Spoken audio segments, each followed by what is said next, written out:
Bonjour à tous et à toutes, bienvenue sur ChessMe. Je vais regarder la partie numéro 71 que je viens de perdre contre AC4 qui a très bien joué le coup en finale. Bravo à lui, très fort joueur.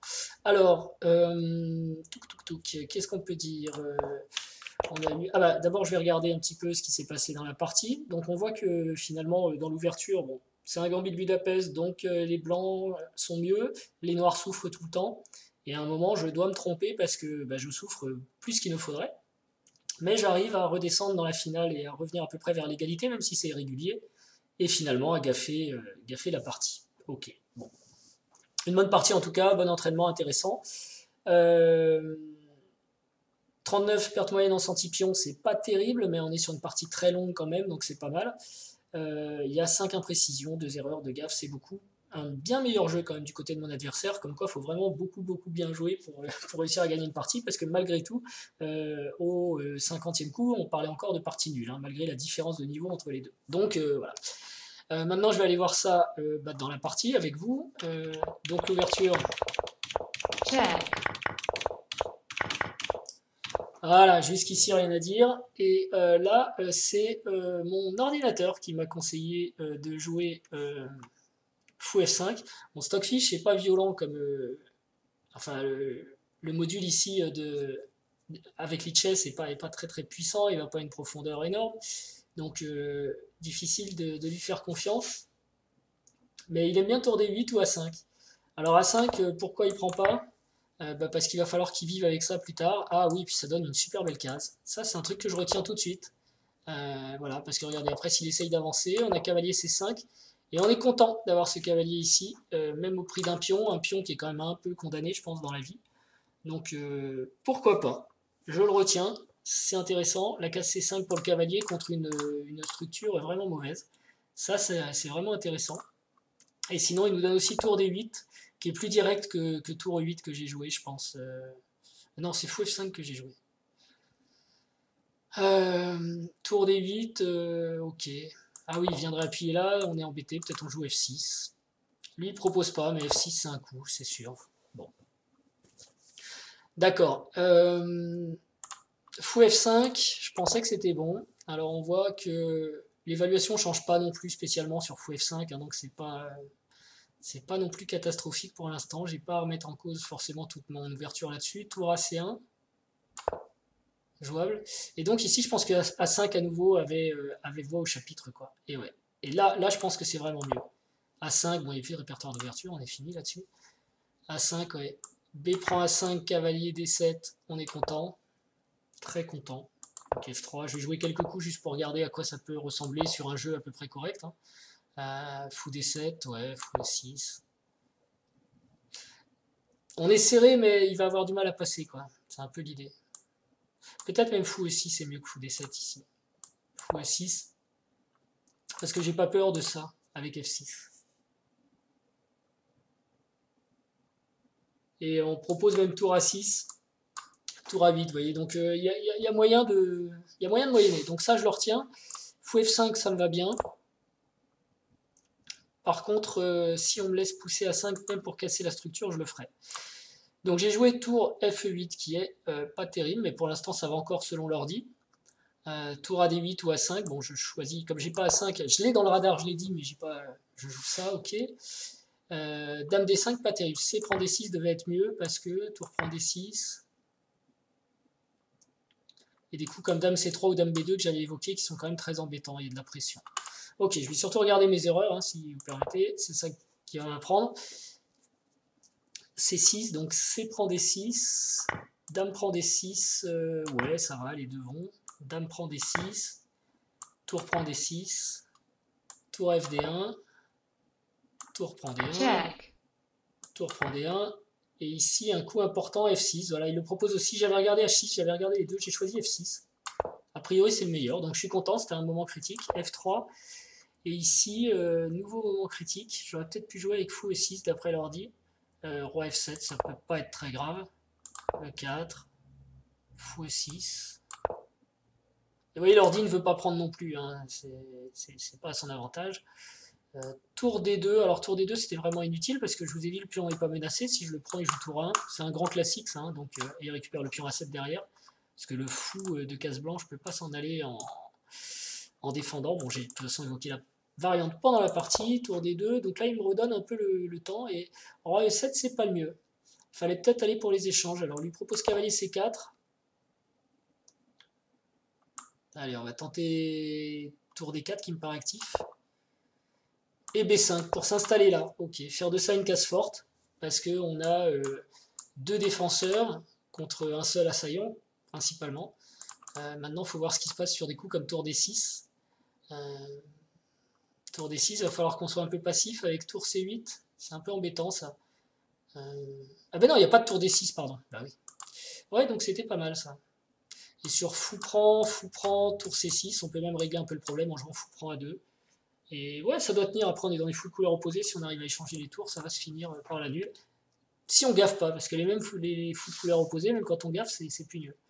Ok, donc j'aurais dû faire ça.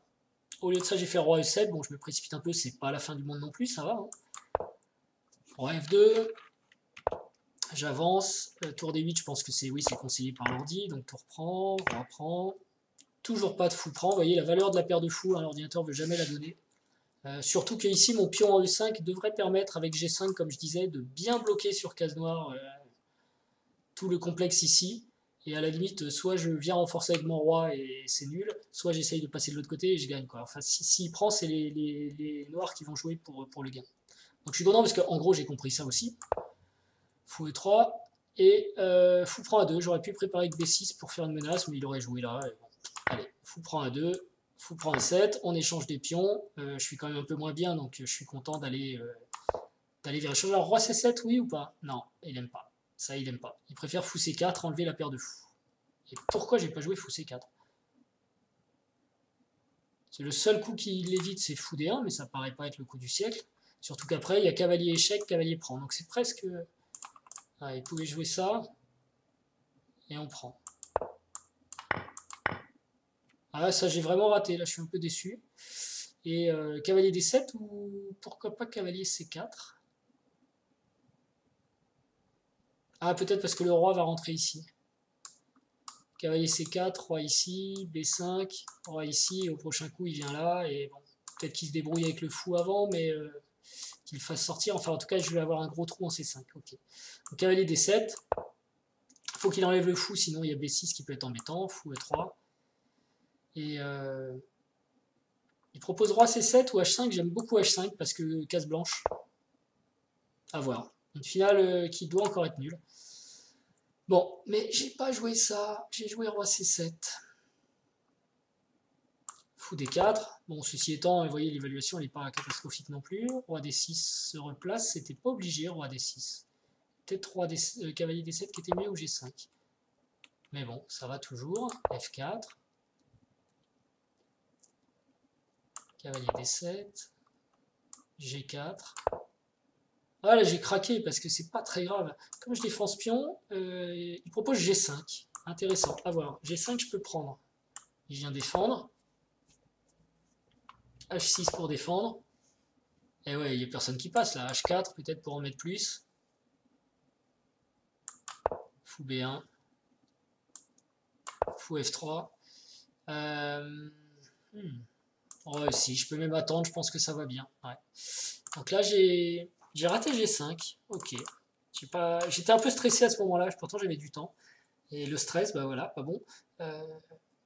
Alors en partie lente, j'aurais eu le temps de me détendre, d'aller penser à autre chose et de revenir, mais là j'avais plus de temps, donc ouais, G5 c'est tout simple. J'ai pas de fou de case noire, donc je mets mes pions sur case noire et tant que mon cavalier tient la case ici, ça va. Surtout avec ces deux pions là, ça empêche le fou de rentrer là, ça va être compliqué pour lui de venir chasser mon cavalier. J'aurai sans doute le temps de réagir. Mais bon, notamment de créer du contre-jeu ici. Alors G5 lui-même, du coup, je pars sur C5, c'est la bonne option. Fou C3. Là, c'était pas la bonne option de prendre par contre. Je me suis un peu envolé. Il fallait faire F franc G5. Et j'avais peur de ça. Et il y a même E5, nous dit le truc. Ça, en fait, ça va pas parce que cavalier E5, et on voit que c'est. A priori, il aime bien les noirs. Check.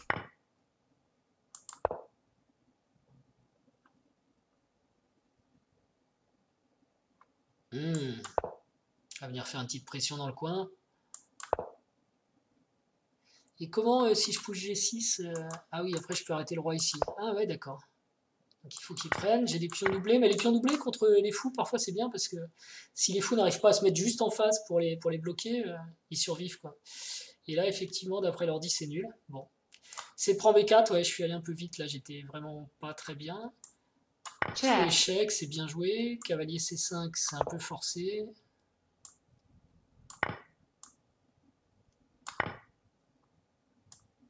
Et à partir de là, il joue vraiment bien. Hein. Roi E3, là, je vois, il joue un peu tous les bons coups. Roi E3,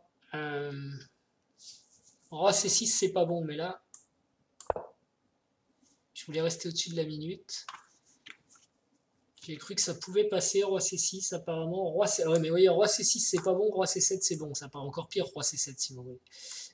Et Roi D7, ça va encore. Mais j'avais peur aussi de fou échec ici. En fait, j'avais peur de tous les échecs. Qu'est-ce qui se passe sur Roi C7? Roi C7, Roi D4, ouais, peut-être. Menace ici. Cavalier C6, échec. Ah, on a une petite combine ici. D'accord, et on revient. Ok, ça, j'ai pas vu ce motif. En blitzouille. Dans la minute. Donc Roi C6, je joue. Fou C3, meilleur coup encore. Évidemment, il attaque ce pion. Hein, il n'y a pas beaucoup de défense. Il n'y a que Roi D7, Cavalier D7. Cavalier D7. Fou F3. Et là, je joue... Non, c'est pas ça la position. Fou C3. Ah, j'ai joué Fou B1. J'ai pas joué Cavalier D7. J'ai pas défendu mon truc. Ah non, j'ai attaqué là d'abord. Fou F3. Et là, je joue Cavalier D7, mais j'ai pas vu pion pouce. Alors, il y avait une meilleure défense, c'était F5. J'en oublié, mais c'est perdu. En fait, j'aurais dû jouer Cavalier D7 avant de jouer Fou B1. Donc, ok, Cavalier D7. Parce que F5, je pense que je prends F5 ou... Ouais. Ok. Et il dit qu'il va réussir à avancer, quoi. Ok, donc Cavalier D7. J'essaye d'aller vite parce que la partie est longue, donc... E5 échec, bon coup évidemment. Roi C5, encore une erreur. Il préfère Roi C7, pas facile à jouer. Parce que Roi C7, E6, bah de toute façon on perd, hein. Cavalier C5, E7, aïe aïe aïe. Fou G6, F5, Fou E8. Fou prend F6, et là vous voyez ces pions je vais pas réussir à y prendre, il va réussir à défendre à temps. Et donc j'ai perdu. Ok, bah j'ai perdu avec Roi C7 ou Roi C5 en fait. E6, bien joué de sa part. Cavalier B8, seul coup qui tient encore un petit peu. Fou prend F6, bien joué de sa part. Cavalier C6, mais normal, hein. Cavalier C6. Et là, Fou E4. L'ordi préfère Fou G7. Bon, Fou E4, il essaye de repousser mon truc et de gagner ce pion, c'est aussi assez logique. Donc Fou A2, menace celui-ci en retour. Ça, il veut pas donner. Et c'est là que je pense qu'il aurait dû jouer F5, effectivement. F5, c'est facile. Parce qu'il a deux pions passés, il peut prendre tout son temps. En fait, quand vous avez deux pions passés liés, n'essayez plus de provoquer les choses. Essayez surtout de les garder bien groupés et d'avancer groupés, tous ensemble. Dès que vous les dissociez, en fait, ils deviennent plus fragiles. C'est comme s'ils n'étaient plus liés, quoi, hein, les pions passés liés. Et donc là, effectivement, ils sont plus faibles. Bon, je suis obligé de venir ici, bien sûr. Fou prend H7, pas de problème.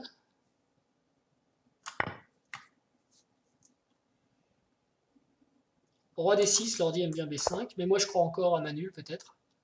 Et là, du coup, je récupère un pion. F5, cavalier prend E7. Sauf que lui, il joue roi G8, fou G8.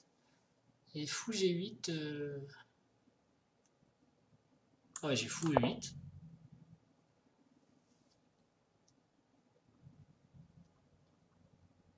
Le roi est trop loin, il faut bien qu'il se rapproche. Ce qui me laisse le temps de récupérer un pion. Et c'est plus tout à fait la même. Surtout que là, il fait fou prend E7 qui est une gaffe. Maintenant, c'est nul. Et là c'est une grosse gaffe. Là. Il faut vraiment penser au matériel qui va rester et comment ça peut se passer. S'il garde la paire de fous, il gagne encore là. Mais là, maintenant c'est nul. Sauf s'il joue contre Chessme qui commence à se dire bon bah c'est bon, c'est fini et qui fait plus attention. Mais normalement c'est nul. Bon. 1, 1, 1, 5.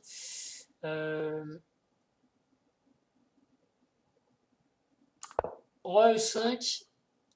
Alors j'aurais peut-être dû pousser mon pion un jour. Ouais. J'ai mis fou G6 tout de suite pour essayer de l'arrêter. B5 c'est peut-être bien, parce que du coup on va pouvoir l'avancer jusqu'à B4 quand même le pion, et voilà. Ouais. B5 c'était peut-être pas mal du tout ici, en effet. Après il faut voir ce qui se passe là-dessus, hein, sur des coups comme F5. F5, B4. Bon, on peut toujours faire échec, non? Check. Roi F8. Fou C4. Ah, ça gagne pas. Hein. Je sais pas pourquoi, mais ça gagne pas. Ok. Bon, Fou G6. Il aime pas trop.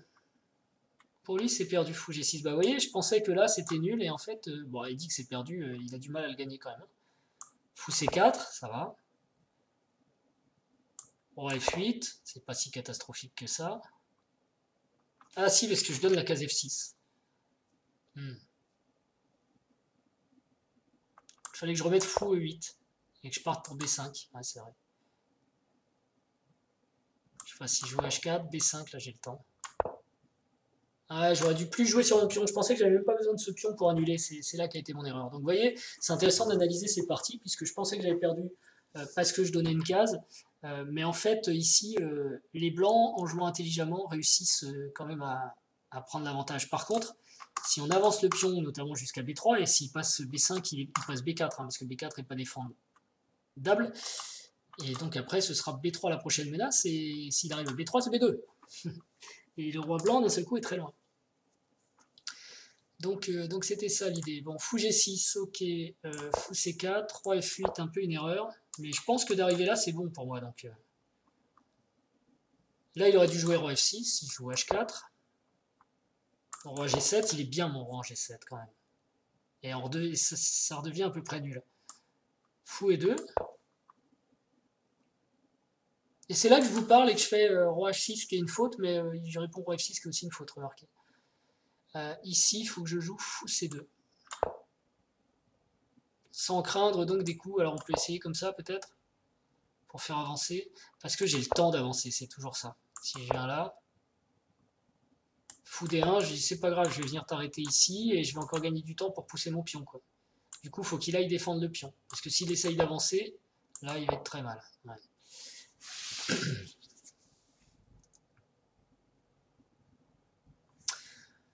Ok, donc Roi H6 est une erreur, parce que Fou C2 était mieux, et Roi F6, curieusement, est une erreur aussi.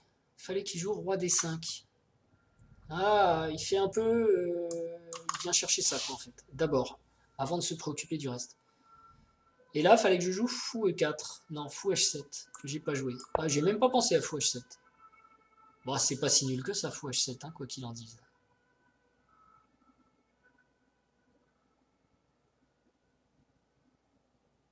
Parce que là, il y a peut-être des idées de Fou ici, Fou ici.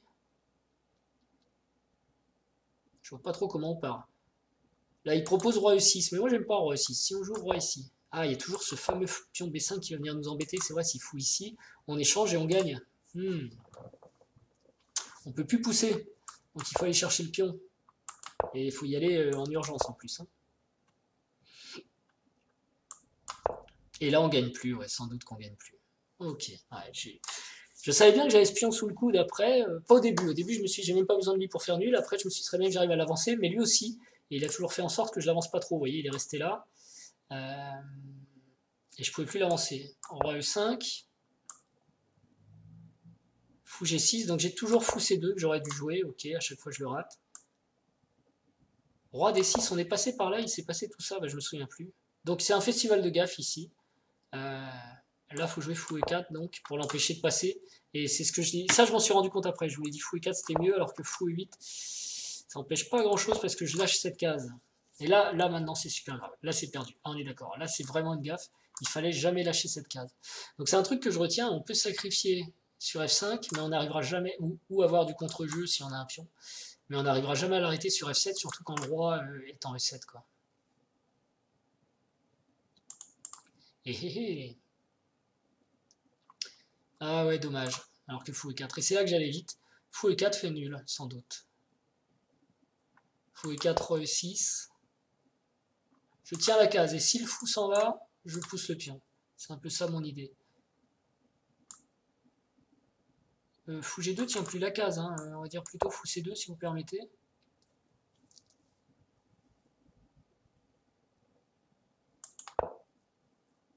l'ordinateur a du mal à avancer.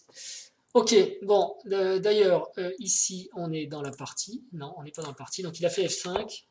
Et après, c'est sans espoir, quoi. Il n'y a plus de... Il n'y a plus d'espoir. F5, roi G7, oui, de toute façon, ils sont tous...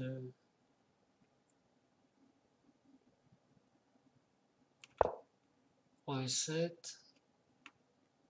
Fou F7, quoi faire? Fou B5, un coup qui m'a surpris un peu, mais ça marche aussi. Check.